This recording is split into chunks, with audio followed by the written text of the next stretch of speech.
किया और रानी पद्मिनी के नेतृत्व में 1600 वीरांगनाओं ने जौहर किया। क्या होता है केसरिया? कौन बताएगा आप में से? केसरिया शौर्य का प्रतीक है, केसरिया स्वाभिमान का प्रतीक है। और जब जब हमारे राजपूत वीरों ने केसरिया बाना धारण किया है, तब तब हमारी वीरांगनाओं ने जौहर की तैयारियां की हैं।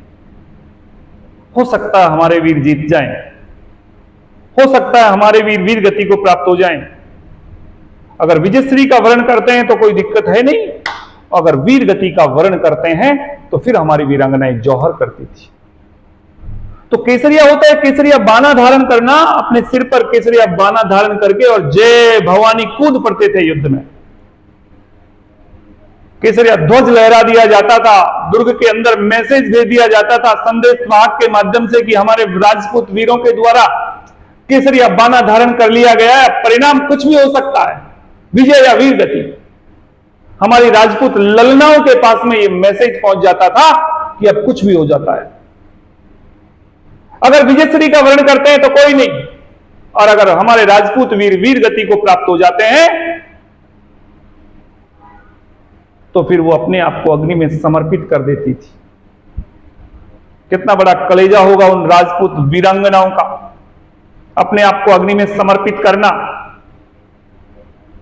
क्यों करती थी अपने आप को अग्नि में समर्पित? क्या कारण था? अपने सतीत्व, पतित्व, मान, मर्यादा, इज्जत, इन सब की रक्षा के लिए अपने आप को अग्नि में विसर्जित कर देती थी कि कोई बाहरी आक्रांता बलात् धर्म का प्रयोग नहीं कर सके, हमारे शरीर के साथ जीवित रहते हुए छेड़खानी नहीं कर सके।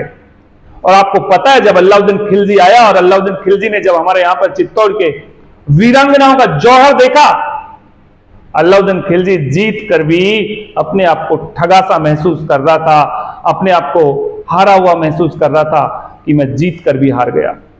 तो रानी पद्मिनी का जौहर अपने आप में बड़ा गौरवमयी है।